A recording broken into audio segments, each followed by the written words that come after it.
Good evening everyone.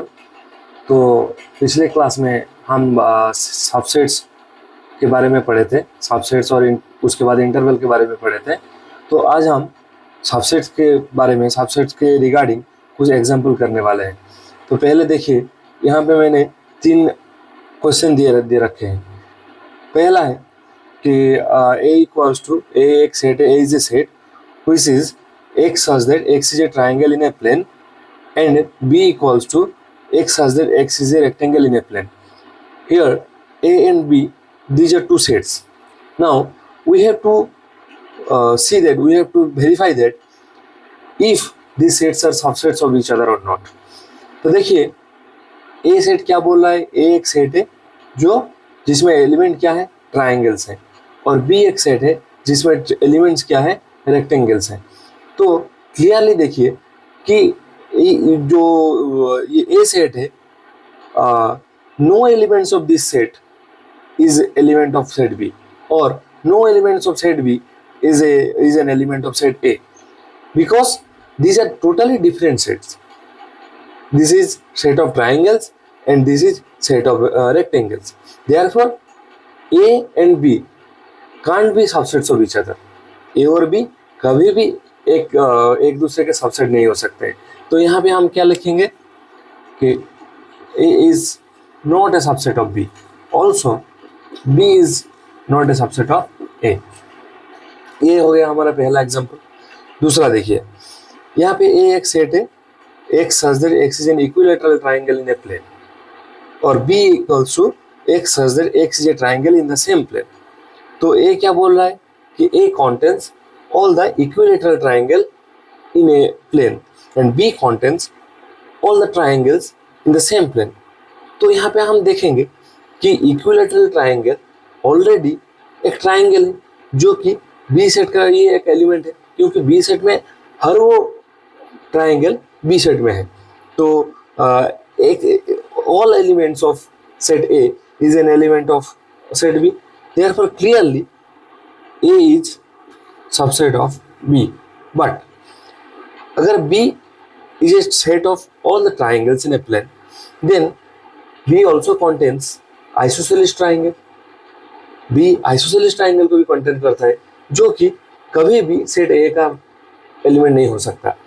An isosceles triangle can't be an element of set A because set A is a set of equilateral triangle. Therefore, B can't be a subset of A. B can't be a subset of A. Now let's see the third example. अगर हम तीसरे example की तरफ देखें तो ये देखेंगे क्या बोल रहा है कि सेट ए जो है x such that x is an even natural number. तो हम लिख लेते हैं A equals to 2, 4, 6, 8, 10 and so on.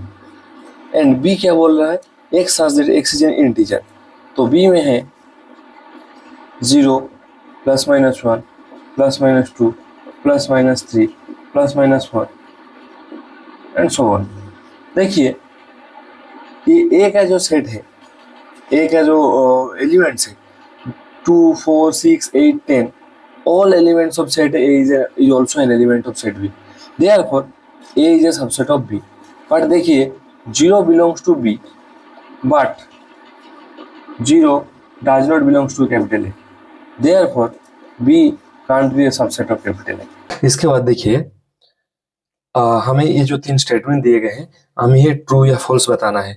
पहला है कि एक सेट है ए बी और एक सेट है ए बी सी, दिया गया है कि सेट इस सेट का सबसेट नहीं है। ये ट्रू है या फॉल्स है? Clearly it is false, because से every element of this set is already an element of this set. So as per the definition of subsets, this set must be a subset of this set. Clearly, the set which contains AB must be a subset of the set contains ABC. Therefore, it is false. Second one, AE is a subset of a set which contains the vowels of the English alphabet. Vowels of English alphabet. Clearly, A and E both are vowels, and therefore these already belong to the set of all vowels of English alphabet. Therefore, clearly this set is subset of this set. Hence, the statement is true.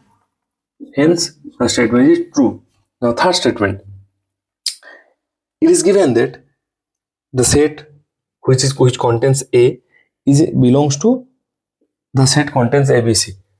ये सही नहीं है, क्योंकि ये जो set है जो ए को कंटेन करता है, ये इस सेट का एक सबसेट है. तो सबसेट को हम ऐसे लिखते हैं कि सेट ए सबसेट ऑफ ऐसे लिखते हैं. तो ये कभी भी यहाँ बिलोंग नहीं कर सकता, ये इसका सबसेट है, तो ये है फॉल्स. इसके बाद हम जो इंटरवल पढ़े थे वो इंटरवल का कुछ एग्जाम्पल करने वाले हैं. जैसे कि उस साइड में देखिए मैंने लिख रखा है कि ओपन इंटरवल, क्लोज इंटरवल और हाफ ओपन हाफ क्लोज का इंटरवल का डेफिनेशन.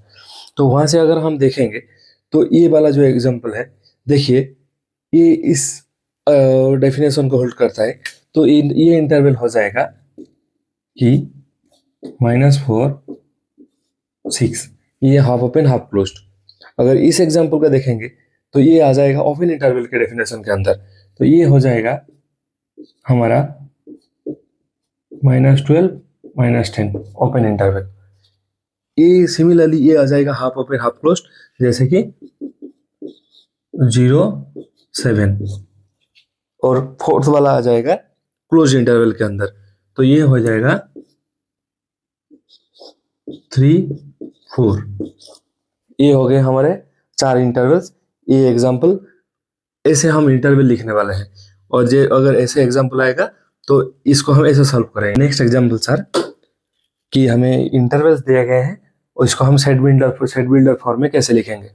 तो उधर देखिए, I have written the interval, the definitions of और expressions of intervals, various intervals. From there we can solve this problems, this examples. How? जैसे कि ये हो जाएगा x such that x belongs to R -3 less than x less than 0. Similarly, it will be x such that x belongs to R 6 less than or equals to x less than or equals to 12. Similarly, this will be x such that x belongs to R 6 less than x less than or equals to 12. And the last one will be x such that x belongs to R -23 less than or equals to x less than 5. ऐसे हम interval को set builder form में लिख सकते हैं. हाँ, इसके बाद हम यूनिवर्सल सेट के दो एग्जाम्पल देखेंगे, जो कि यहाँ पे दिया गया है the set of right triangles and the set of isosceles triangles. अगर हम यूनिवर्सल सेट के डेफिनेशन को याद करें तो वहाँ दिया गया था कि the universal set is a set which contains all the sets in a particular context. तो यहाँ पे कॉन्टेक्स्ट क्या है? ट्राइंगल्स. अगर हम एक सेट ले लें कि A equals to x such that x is a triangle. x is a triangle. तो क्लियरली देखिए, ये जो सेट है राइट ट्राइंगल का जो सेट है, उसका हर एक एलिमेंट इस सेट में है. और ये जो सेट है आइसोसेलेस ट्राइंगल्स का, इसका भी हर एक एलिमेंट इस सेट का एलिमेंट है. तो क्लियरली ये दोनों सेट इस सेट में आते हैं. तो ये जो सेट है x such that x is a triangle, मतलब जो ट्राइंगल्स का सेट है, ये दो सेट के लिए यूनिवर्सल सेट बन जाएगा. तो थैंक यू, आज के लिए इतना ही.